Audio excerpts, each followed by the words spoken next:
અત્યારે બનાવું છું આ બ્લેક કલરની કુર્તી. જુઓ મેં રેડી કરી લીધી છે અને એકદમ પોછવાનું કપડું છે, જે આપણે સાવ પોછું કપડું આવે છે સાડી કપડું, તે કપડામાં કુર્તી છે. તો જુઓ મેં સીવી લીધી છે. તો આનું કટિંગ તો મેં જ્યારે કર્યું ત્યારે એક સરખું કર્યું હતું, પણ જુઓ સિવાઈ ગયા પછી આ સાલ જે નીચેની સાલ છે તે આટલી લાંબા ટૂંકી થઈ ગઈ, કારણ કે કપડું પોછું છે તેના લીધે.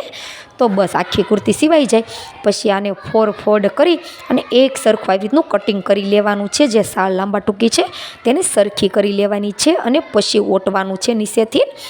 તો સાઈડમાંથી કાપ લાંબા ટૂંકા નથી રહેતા અને એક સરખું ફિનિશિંગ આવે છે. તો જુઓ મેં કટિંગ આ કરી લીધું છે ને બસ હવે આને ખાલી હું ઓટવાની છું. તો આ મારે છેલ્લું કામ છે કુર્તીનું, બાકી આખી કુર્તી મેં પહેલાં રેડી કરી લીધી હતી. તો ઘણીવાર આપણને એમ થાય કે કુર્તીનું કટિંગ તો આપણે સરખું કર્યું હતું, પછી આપણે એને જોતા નથી અને સીધી જ મશીન ઉપર રાખી જેમ સીવાતી હોય એમ સીવે જઈએ છીએ અને પછી નીચેનો પણ સાળ આપણે ઓટી લઈએ છીએ. તો જ્યારે ઢીલું કપડું હોય છે ત્યારે આ પ્રોબ્લેમ આવે છે, બાકી કોટનનું જે કાપડમાંથી કુર્તી બનાવીએ છીએ તેમાં આવો ખાસ કરીને પ્રોબ્લેમ આવતો નથી.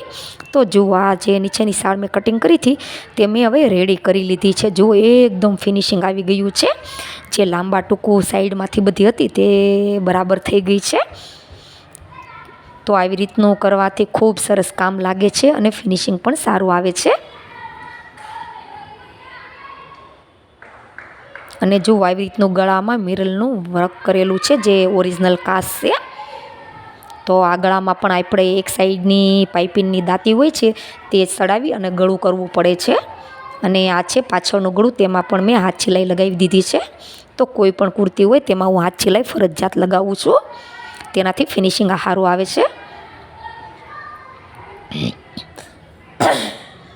અને આ સ્લીવમાં લેન્થ 17 ઇંચની છે, તો થોડી ઘટતી હતી તો મેં 2.5 ઇંચનો નીચે પટ્ટો લગાવી દીધો. જુઓ, અને જ્યારે આપણે સેન્ટરમાં ગળું આવી રીતનું વર્કનું આપેલું હોય છે ત્યારે સ્લીવ થોડી ઓછી નીકળે છે, લંબાઈ ઘટતી હોય છે. કોઈને 17 ઇંચ કે 18 ઇંચની સ્લીવ જોતી હોય તો આવી રીતનો પટ્ટો લગાવવો પડે છે. તો આ વેસ્ટ જે કાપડ હોય છે સાઈડમાંથી તેમાંથી પટ્ટો નીકળી જાય છે.